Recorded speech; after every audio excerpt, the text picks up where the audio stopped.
If you feel behind financially, do not try to fix everything tonight. That's the mistake. That's how one worry turns into 10 before you even get out of bed. You know the spiral. It's 2 in the morning and your brain decides this is the time to run the numbers. The credit card bill, the retirement account you haven't touched, the emergency fund that doesn't exist, your credit score, your debt, that email from the bank you still haven't opened. All of it, at once, in the dark. Here's the good news. By the end of this video, you're not going to have 20 problems anymore. You're going to have 3 numbers. And the last one is going to tell you exactly what to do first tonight, before you even close this tab. I'm Evan Cole. This is 2 a.m. Money Reset. And quick note, this is education, not personalized advice for your specific situation. Now let's talk about the feeling that actually brought you here tonight. Because I'd bet it has a name. Let's say her name is Maya. She's 29, she makes decent money, she pays her bills on time, and she still can't seem to start that Roth IRA she keeps reading about. By the 25th of every month, the money's just gone. Not to anything wild. Just gone. Now picture Robert. He's 49, he's put in 25 years of work, and every time he checks his 401k balance, he feels this small physical pang in his chest. Not because the number is bad, because he doesn't know if it's enough, and he's scared that one bad month, one layoff, one bad diagnosis could undo all 25 years. Different ages, different incomes, different bank accounts entirely. But at 2 in the morning, they hear the exact same question. Did I wait too long? Is there even a way to catch up from here? And here's the twist. Maya and Robert don't need the same plan. They don't need the same savings account or the same investment mix. But they need the exact same first step. That's what almost nobody tells them. There's a concept from the emergency room that applies here better than anything from a finance textbook. It's called triage. When someone comes into the ER with 5 things wrong with them, the doctor doesn't ask, how do we fix all 5? She asks, what needs attention right now so this person doesn't stop breathing? Everything else waits its turn. Your money works the same way.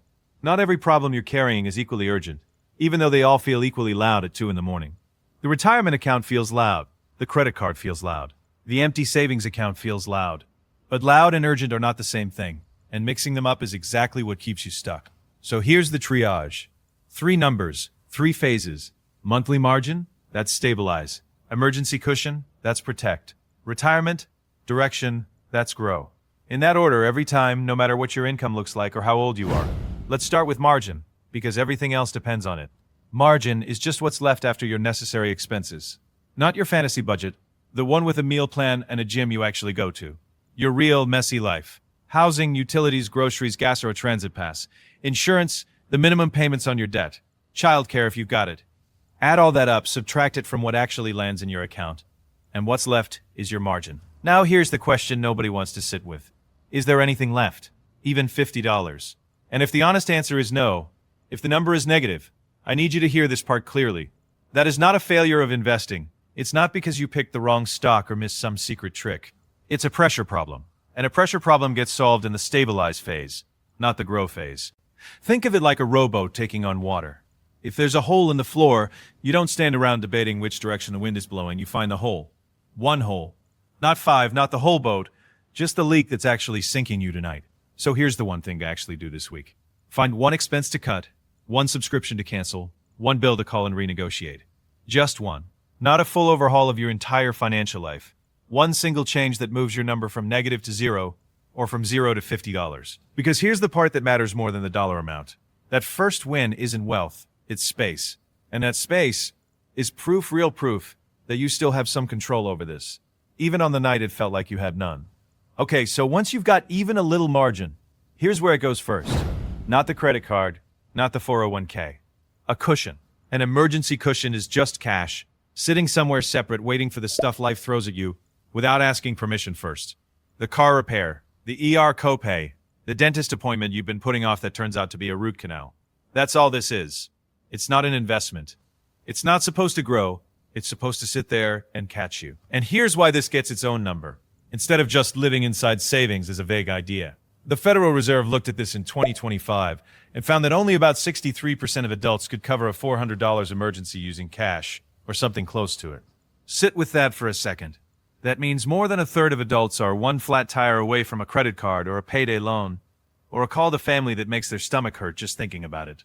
FINRA's 2025 numbers are worse, in a different direction. Only 46% of people have 3 months of expenses set aside, and that number's been dropping, not climbing. So if you don't have a cushion right now, you are not behind some invisible curve. You're in the majority.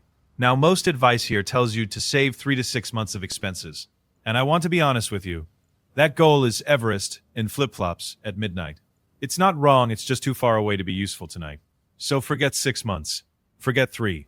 Your target is $250, then $500, then $1,000. That's it. That's the whole ladder for now. Here's why a small cushion like that changes things before it ever shows up on a net worth spreadsheet. Say you get a parking ticket. $50 due in 2 weeks. With zero cushion, that $50 doesn't disappear, it just moves. It shows up on the credit card, and now it's not $50 anymore, it's $50 plus interest, plus the quiet dread of one more thing added to the pile. With even $250 sitting in a separate account, that same ticket is just paid. No spiral, no card. The money didn't change. Your options did. Now, I know what some of you are thinking, and it's a fair objection. Shouldn't every spare dollar go straight at the debt instead? Higher interest, faster payoff? Seems obvious. Here's the problem.